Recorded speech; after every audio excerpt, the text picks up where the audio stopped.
Greetings everyone, this is the Question GM. I'm finally back to do another video for preparing for Audio Abyss. And the good news is I managed to dig out my copy of Audio Abyss from my still unpacked boxes of books. But I figured that to do more of these videos, you just really need to have the book out with you, and just to have a flip through together with everyone else while you're doing your prep. So now we are going into chapter 3, and we are entering into the chapter 3, which is called the Darklake. So that's basically the whole entire chapter, dealing with how you would do random encounters in the Darklake, and also possibly the first settlement that your party is going to be landing upon, since they are escaped from Velkenvelyve, and that would be called Sloobludop, which is a Quota village and also the home village of Shusha, one of the prisoners. So there is a lot of connection that can be used here with Shusha, and if the party arrives to Sloobludop, and there's also a few reasons why the party will want to enter into Sloobludop, if not only just to return Shusha to his home village. So before we get into all that, I just want to start this off with just like another quick breakdown of the chapter, in case you are a bit rush of time, or you just want to figure out what's the general big picture that the module has installed for Sloobludop and the Darklake. So to start off, so the beginning of the chapter is just about talks about just what traversing the Darklake is like. Give some background knowledge about the Darklake, some history, and then it comes about traversing the Darklake. So the traversing of the Darklake, it gives you options like what are the ways you can traverse the Darklake. What happens if you use a keelboat, or what happens if you use a raft, or what happens if you rather swim, and maybe there are like other methods as well that they are for traveling. So it could be, yeah. So the other options here, they will talk things about like what happens if you have a sizable party, you are traveling not just with one boat but with a sizable fleet, several boats for each of the companions and the party members. If someone has a swim speed, what will happen? And also if you have water breathing capabilities as well. So then later on it goes into random encounters, just talking about what sort of pretty much the same in chapter 2, except that this is more towards the more aquatic versions, or Darklake related sort of random encounters that can happen, and they're generally almost the same, except that maybe this is like a water variant to it. For example, like collisions, running aground, stone teeth, tide passages, whirlpools. That's for the terrain encounters, and then for the creature encounters, you have about 11 types of creatures that the party could stumble upon or random encounter while they're traveling into the Darklake. Then the last bit of the chapter, which I would think is the major part of the chapter as well as this video, would be on Sloobludop, the village itself. So it goes in talks about the history, what's going on in Sloobludop, what are the major NPCs going on there. Then there's a whole string of set encounters that's supposed to happen. What happens when the party is nearing Sloobludop, and when they are arriving at Sloobludop, and then what happens after they've reached Sloobludop. There's a whole commotion going on between the villagers and the two factions that are residing in there, which we'll talk about. We'll talk about it soon enough. And then it comes to the climax of Sloobludop, which is in the book, which is the revelation of Demogorgon. So this is where the PCs finally know that there is not just demons hanging around the Underdark, but an actual demon lord himself, who is actually in the Underdark. And that's actually going to be one of the major events that happens in the first half of the module. So that's just a general breakdown of what's in the whole chapter. But given that how typical the line of events would happen from Velkenvelyve is that if they decided to travel to Sloobludop, then you will most likely want to pay attention more on the parts of running Sloobludop first before worrying about what happens later on when they reach into the Darklake.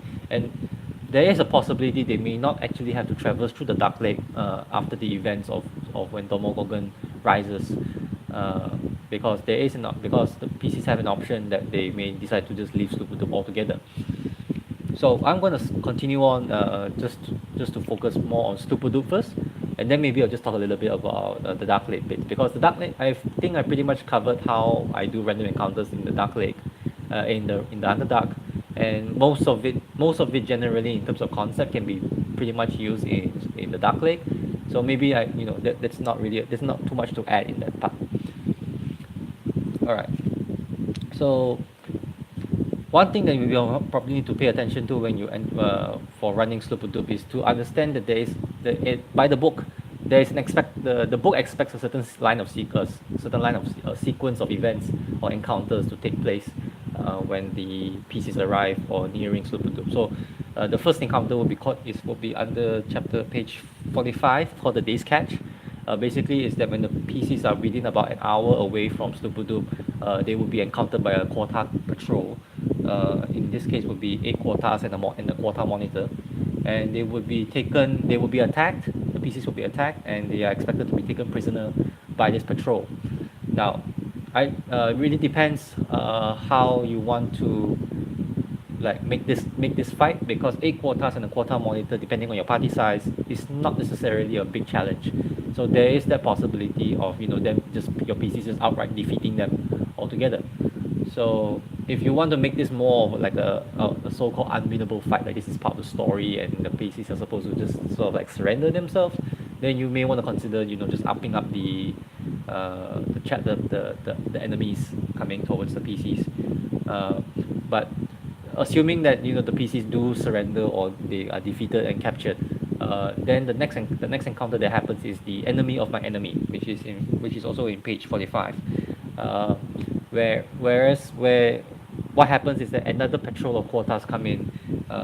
This one is 6 quotas, 2 quota monitors, and a quota archpriest comes in, sees the captured PCs, and tries to rescue them from the first patrol, because then later on they sort of explain themselves that they actually belong to a separate faction of Sloobludop, and in this case it would be Plupin, who is the archpriest of the Sea Mother, and things will get explained later on. Basically, there is 2 factions within Sloobludop. There's those who worship the Sea Mother, which is supposed to be the native god of the quotas, and there's another new faction that is worshipping the Deep Father, Demogorgon, or however you want to pronounce it. You're going to have a lot of trouble with quota names, so I suggest either you do a lot of practice pronouncing the names, or just shortcut it to some way and just change the names entirely to something that's more manageable by your mouth. So yeah, there's basically 2 factions, and they are sort of vying for control over the entire village, and it's sort of like the ones who worship the Deep Father are sort of winning, and they're sort of trying to convert everyone else in the village to worship the Deep Father rather than the native god of the Sea Mother. So when the Sea Mother patrols rescues the PCs from the first patrol, who presumably works for the ones who works for the Deep Father, they actually offer the PCs a job or a quest or a mission, that they will spare their life, but in return they want to use the PCs as a fake sacrifice to the Deep Father, so that they will be able to launch an attack on the Deep Father side. So that's all explained under the next encounter called Baiting the Hook, which is also the same encounter where the archpriest of the Sea Mother explains everything to the PCs, what's going on between the quotas and the 2 factions. And then after that, the next one up, whether the PCs accept or not, the book is making the assumption that if the PCs don't accept, they would actually force the PCs into submission. But if they do accept, then there's an arrangement going on. And then the next encounter after that will be the offering. So this is the part where the PCs are brought to the altar of the Deep Father, where the priestess, where the archpriestess of the Deep Father resides, and they present them the PCs in this case as a sacrifice. And then after that, there begins the ritual, which is the next encounter, which is all the quotas start pulling in together, and they all start chanting, and they all begin the sacrificial ritual to so-called sacrifice to Demogorgon or the Deep Father as they believe it to be. And then the final encounter is Demogorgon rises. So in reaction to the whole ritual, Demogorgon actually comes out from the Darklake, lands on the dock of Sloobludop, and then just wreaks havoc everywhere. And there's death and suffering, and there's also a whole bunch of other creatures that just sprout out from the Darklake and start killing quotas left, right, and center, and as well as possibly the PCs if they don't make a run for it. So that's the general flow of what the book expects to happen in Sloobludop. Now, some of you, including myself, may have find this a very problematic, or like it's a very railroady path the moment they arrive in Sloobludop, and they, as a DM, you might be thinking that there should be a bit more freewheeling opportunities for the PCs to do in Sloobludop, rather than just get forced from the moment they are like an hour away from Sloobludop all the way to the very end, and sort of like lack of agency to control what happens in Sloobludop. So my suggestions, if you just want to change things up a little bit, make things to either the good thing about having this general flow of sequence of events, if your session is a little rush of time, like you don't have a very long session, or you are not planning to stay in Sloobludop too long for your players, then these 6 encounters will generally be like the best format to use. Just run through it from the moment they are nearing Sloobludop all the way to the very end, and then you just make an escape, and then the session the adventure moves on. But if you have the allowances to stay a little longer, or you want to really play Sloobludop out with the players, and you don't really mind the session length and the amount of sessions it takes, then there are definitely some ideas I can just throw at you, and maybe you can use it for yourself. My personal experience is because I was working with a much shorter time frame with my group wasn't keen on playing. They didn't want to have a campaign that was flexible, too freewheeling in terms of its time. They gave me like a set amount of sessions they wanted to finish, like this, at least the first half. So I decided to I went for what was suggested in the book, which was quite direct. But at the same time, while reading through the chapter, I felt that if I had a chance to run it again with a much more a group that was much more flexible, or who were willing to take the time with the session, with each session, or with each location they visited. There were definitely some ideas that I might have used, or might have wanted to try with that group. But anyways, so my first suggestion would be to instead of force feeding the players the conflict between the Deep Father, the Sea Mother, I would say try to make it a point where maybe the players get to see both sides of the argument per se, because you need to really understand a little bit about quota culture, in the sense that the quotas are actually, they create their own gods, in the sense that they when they believe strongly enough in maybe in certain numbers, they actually create that god actually comes into creation because of their so-called collective psychic energies, and to understand that, you have to understand the whole history of where quotas come from, which was slaves of the mind flayers. So they are like minor psychics in that way, but they also gives them some sort of this weird so-called physical altering powers, or reality altering powers, if you will. So, and that's not, and you also have to remember that it's not just the whole Deep Father versus Sea Mother conflict. You also have to remember that Shusha actually has his own belief about being a quota, and he has this so-called pacifist belief that there should be non-violence, And you could actually expand that a little bit to make it lean towards like as if Shusha's trying to create his own religion in a way, or maybe he's trying to believe in something that he's trying to preach to his fellow quotas and make them believe it strongly enough that something else happens.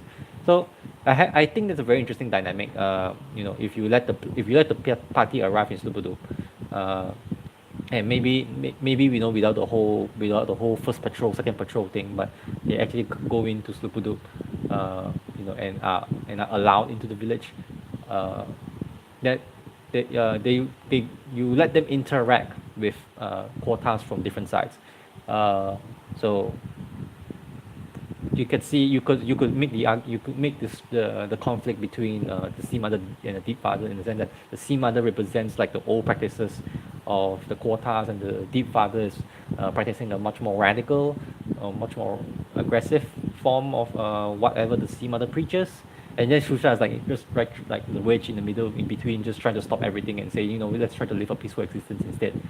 uh, so I think if you go along with this idea, you sort of you sort of buy time for yourself within Sloobludop. What is one thing, but maybe that's where you can sort of like coax the players to say, hey, what do you think is a good where do you think is a good direction for uh, the village to go. And you don't have to worry about tying up loose ends at the end, like if everything goes up nice and peaceful, then would Demogorgon never come? No, not really. You can just make it like the Demogorgon will come anyway, regardless of which areas they choose. But the consequences of letting the PCs decide, which faction they are supporting, is probably the faction that survives later on. And that gives a player a little bit of investment into the Sloobludop, in the quota community of Sloobludop. Um, and the second thing I would say, like if your players are not like entirely interested in the whole religion thing, like let the quota have to believe whatever they want, and let them deal with their own religious tensions among themselves. I would still say that if the main mission, they just try to play along, or use what is the main mission of the party coming to Sloobludop for.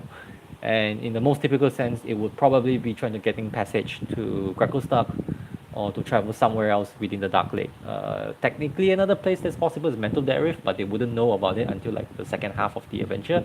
But if you somehow decided that that's something that you want your players to be able to explore in the first half, then yeah, Velkenvelyve is also another possible location. Another place they may end up going, let's see. Yeah, it's maybe to head over to Neverlight Grove, but that's a bit further inland after they reach the other side of the Darklake. So yeah, if your party is somehow planning to go to Greckostark, or somehow planning to go to Neverlight Grove, then they will need passage to get from Sloobludop to the other side of the Darklake, where both settlements are.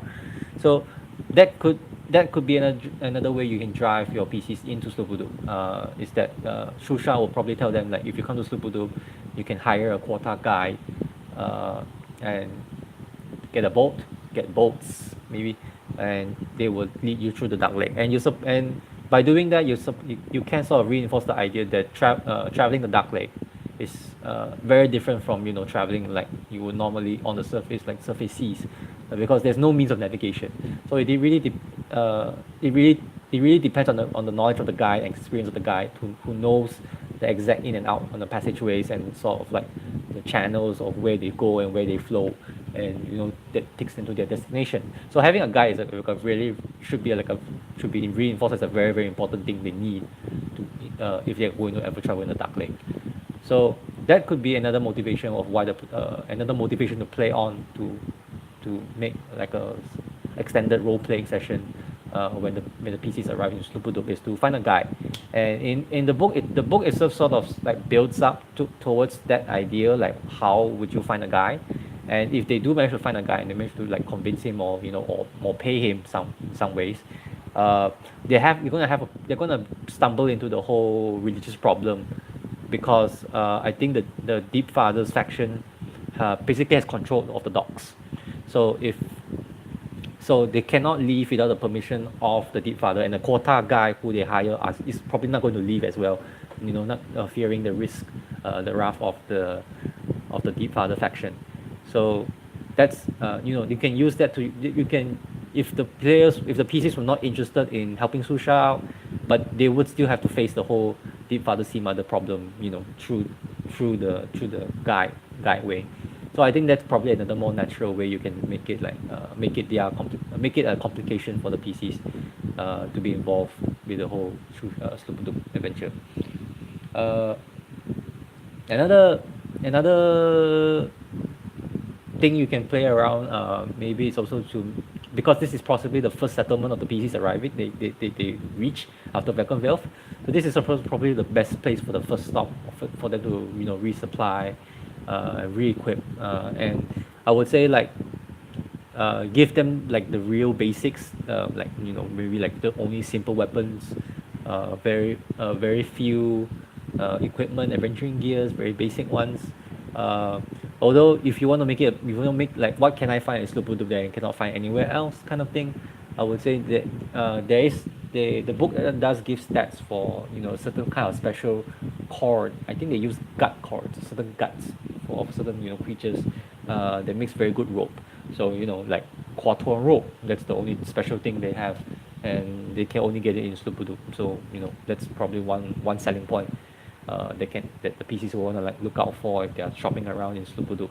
And the book itself also, in the I should have mentioned the breakdown, is that it actually gives a very simplistic breakdown of what Sloobludop is. They only talk about the gate, they talk about who guards the gates, then they talk about the shrine of the deep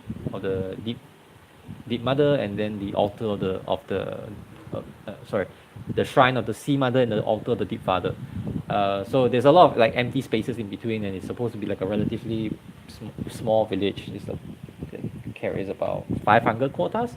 So there actually still a lot of empty spaces that that PCs can explore and shop around. And there probably won't be like magic items for sale in Sloobludop, but besides shopping for just general goods, and also supplies like food and water especially, because you can't, according to the book, you can't drink the water in the Darklake. It's not safe for drinking.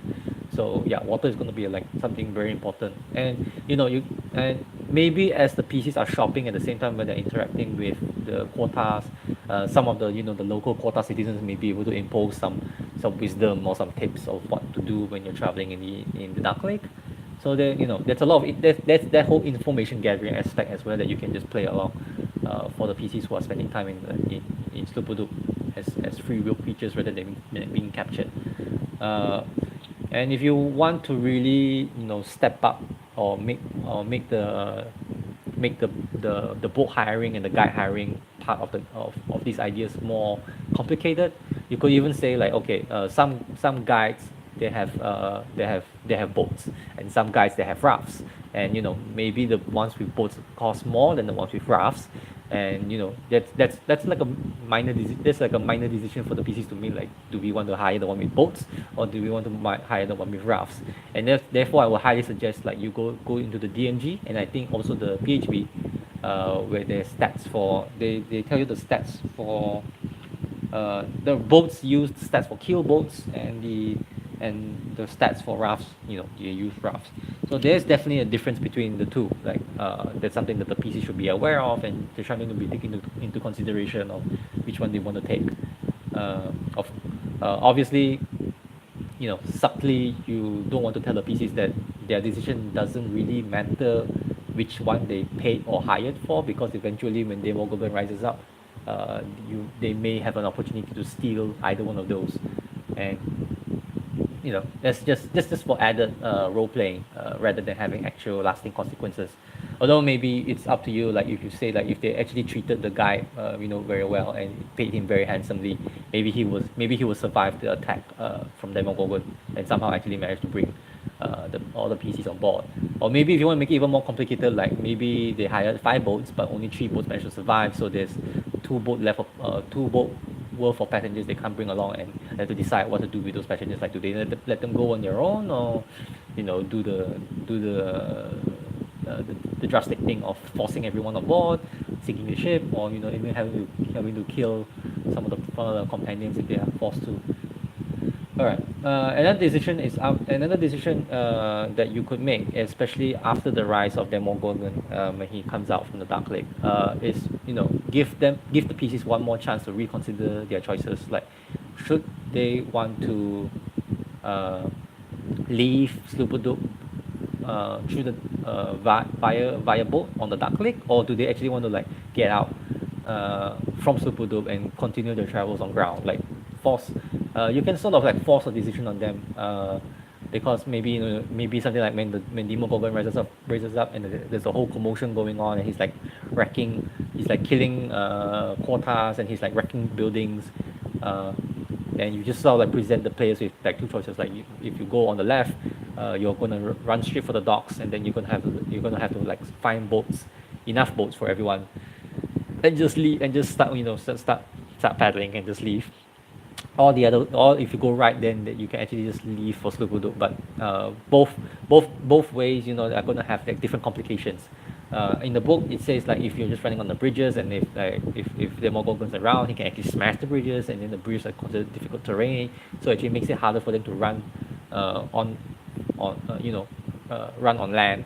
But if they go on the boats, and they start paddling away, number one is do their guides survive. Number two is they're gonna probably get attacked by some of the sea creatures they came along with Demogorgon when he comes out from the Darklake. So that you I think players sort of appreciate having choices in certain things, and as a DM, based on what's provided in the module, although they suggest a very railroad linear way of doing things. But I think there's enough material in the module itself, just with a little extra work, that you can actually make Sloobludop much more interesting rather than what the books suggest you to do. All right. So that's just some of my ideas of how I would probably run Sloobludop, if given a chance again, which I don't know if I ever will, but maybe it'll be useful for you guys to think about, and it'll be useful for you in that sense. But there's also and the next part I'm going to talk about is basically just some suggestions or recommendations that you should try to expand upon based on what's written in the book. The first one is that so there are several reasons why I mentioned like the PCs want to go to Sloobludop. Number one is to send Susha home.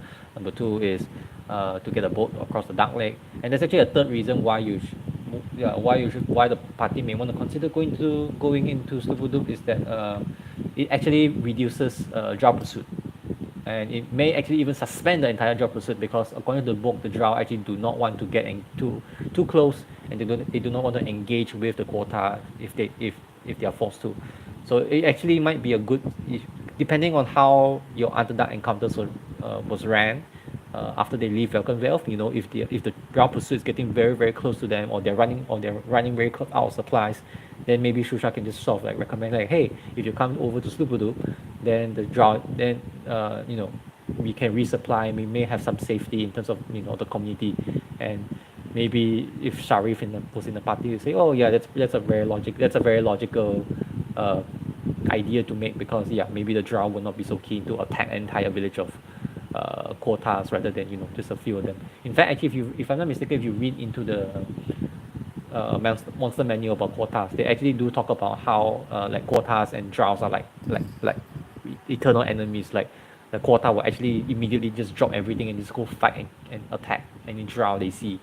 So that's, you can sort of like expand on that relationship between Drow and quota, and just like use it to your advantage to sort of prod the party towards Sloobludop if you needed that kind of thing. I would definitely recommend reading. I mean, the book does give a few sidebars on how to roleplay quotas, but I would definitely recommend reading up on the quota lore that you can find in the monster manual. Let me just try to pull it up, and there are some things that really can be used to add flavor to the interaction they reach Sloobludop. So I think it's in the monster manual where you would learn that the quotas background, the history of the quotas, which was former slaves of the mind flayers, how they create their own gods, and then there's this whole section called the theocratic rulers, which sort of like explains the social hierarchy of Kota community. Basically, they are all always ruled by archpriests, and then below them, how do they like bestow powers to the whips and then the monitors, and then you have the regular quotas and that sort of thing. So yeah, I would definitely recommend you just read up on the lore of the quotas. And there's actually a few interesting tidbits in the book itself, that sort of like uh, expands, gives a few flavorful ideas, but unfortunately the given how the sequence of events takes place, these tidbits never really don't really get to be explored. But if you have a more flexible session in Sloobludop, then I would definitely recommend that if you read to them, then maybe they will spark more ideas. I think one of them would be the quota. This is page 46. It's called the quota quan. So basically, it talks about like how the quotas see traveling into the Darklake as also like some sort of like meditative passage, and you could actually use that as like as the motivational or the origin of where the Deep Father came from. That the archpriestess who believes in the Deep Father actually went out into the Darklake and into the wilderness and heard a voice and comes back to Sloobludop and say, I have heard of a new voice, of a new God, of a new, and I'm the new prophet who's come to bring to salvation to the Kota community, or that sort of thing, blah blah blah blah. And also, one thing that maybe it's quite obvious when you read the encounters, but I'll just mention it here in the video. That's something, it's an element you can play around with, definitely, is that the archpriest of the Sea Mother, and the archpriestess of the Deep Father. The archpriest of the Sea Mother is the father to the archpriestess of the Deep Father. Did I get that right? Yeah. Okay. So basically, it's not just a religious feud; it's a family feud. So I think the archpriest of the Sea Mothers, and then the son are worshipping the Sea Mother. The daughter is the one who leads the Deep Father side. So I mean, for a little bit of dramatic tension, I could say that you cannot mention anything about this when the players are in Sloobludop. It's just paint a picture like I'm if they get caught by the Sea Mother side, they'll say like, oh, there's the rise of the Deep Father's cult and they are causing problems for us. They're trying to convert the whole people, and let's just, if you help me to get rid of them, I'll help you to get passage out of Sloobludop, that sort of thing. Just don't mention the whole like she's actually my daughter kind of relationship. Only then the moment when they reach the part when there's a sacrificial rite to the Deep Father, then only because in the encounter the father actually kills the daughter, by as written. And that's where I say, like, if you let the players decide who they want to side with, you could actually change that dynamic. Like you may actually allow the player to kill the father, or they actually kill the sister, the daughter in whatever ways it ends. So maybe during that moment of delivering the final blow, then you only mention that there was a relationship between the two sides, and then that will sort of give the players that old moment. But that's just a minor thing. But it helps to make the session a little bit more memorable in a way. All right. And another thing. According to I believe the adventure module mentions this, is that the quotas don't speak anything else other than Undercommon. So that's possibly going to be a major language barrier for the PCs. Technically, the book does sort of recommend that you can either use Shusha as a translator, or you could actually use Stool's communication spores to sort of like make everyone be able to communicate telepathically and be on the same page. So that's something you may want to consider doing, or to add some difficulty and challenges to the party. But some people may find that more frustrating because it's just like a minor detail that's just getting in the way of getting things done. Because especially if you're doing the whole letting the players explore Sloobludop and make their own decisions, then they don't want to get bogged down by something as you know as plain as language barrier. And you know, unless if none of the party members can cast something like comprehend languages or tongues, then you know, then yeah, that's just gonna be that's just gonna like block everything that the PCs can do while they're in Sloobludop. Although they maybe can just employ Shusha to do the talking, but then it's just gonna like double up your role playing. Like Shusha has the role, Shusha kind of has like role play. You have to role play Shusha and also the quota that he's talking with. But that's just that's just a important, but that's just a cultural detail that you know you can use, but it's really up to you how do you want to use it. I would definitely not recommend it to use to make it like a frustrating thing for the players, but as a flavor. All right. And yeah, so I guess that's about it. I mentioned about the whole boats and rafts thing. I think some, you know, and why the decision of whether they want to use boats or rafts not only matters because of the amount of people they can carry, but also that they both have different stats. If you look into the object rules, they may have certain like hit points and certain threshold and damage thresholds, and that could be very very important, especially if they go into Darklake and they had to deal with certain random encounters that may actually do damage to their boats or to their raft, you know, whatever vehicle they're traveling with. So that's an important decision of distinction you want that the players have to make if you decide to let them choose. Uh, and and the last thing, like I said, the water in the dark lake is undrinkable. They should be informed of that if they're hiring a guy, and you know, then the amount of money they carry, they will have to start to decide for themselves how much they need to delegate to budget for supplies like food and water, and how much they need to budget for actual equipment and stuff. Uh, so my biggest, you know, for me, I would say like my biggest, my experience with Sloobludop, like I said, because I didn't get to use all my ideas, but I ran through the whole thing. But it was still a very interesting, it was still a very good payoff for my group because the moment when Demogorgon rises from Sloobludop, it was like it was a big moment, and I would definitely encourage you to, as a GM, really pay a lot of attention to building up to that moment, because the payoff is really tremendous.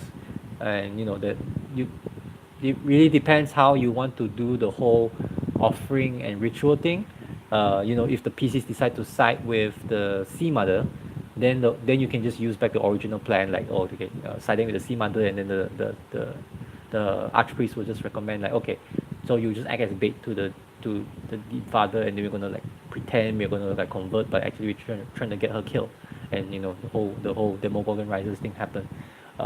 If the PCs decide to side with the Deep Father, then maybe she would do the reverse, like let's try to let's try to lure the Sea Mother people into our ritual, and then you know the moment they enter into our altar, we will summon them Demogorgon, and we can, you know, do quick work on the Sea Mother believers, and we'll be safe, and we'll be able to take control of the entire Sloobludop.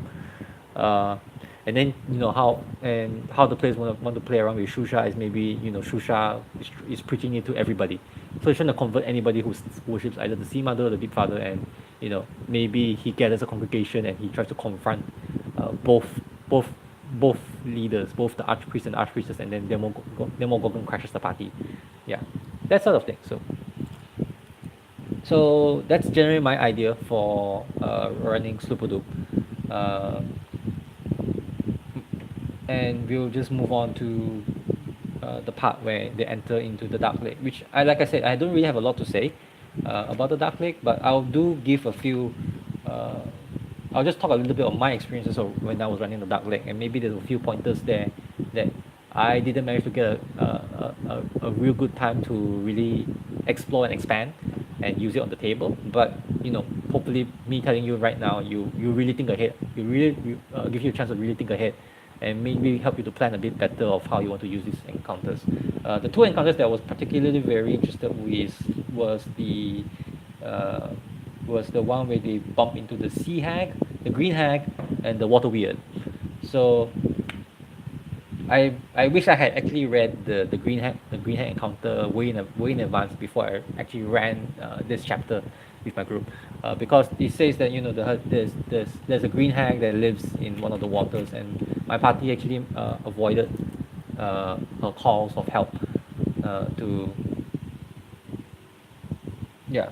I used the green hack to pretend that actually she was calling for help, but my players were maybe a bit too paranoid to say like, okay, we're not listening to any voices in the Darklake, so we are going in the opposite direction.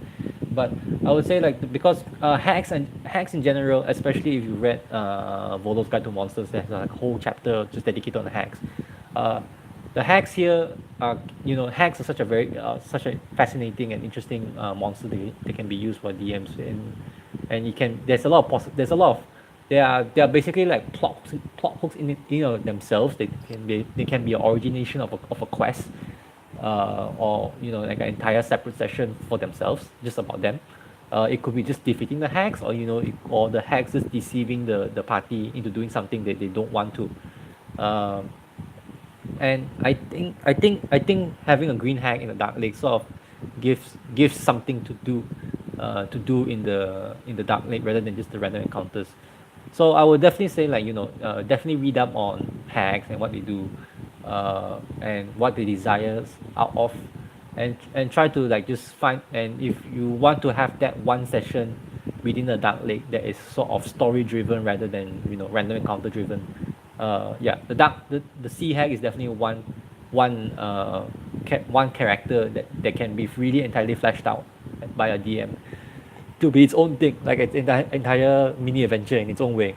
The other one would be the water weird. So the water weird that is encountered in the Dark Lake encounter table is that they could actually be guarding some sort of temple or forgotten deity or shrine, and one of them even says that like he's guarding a statue, and the statue has like what black pearl eyes, and if you take the black pearl, they actually like infects a character with contagion.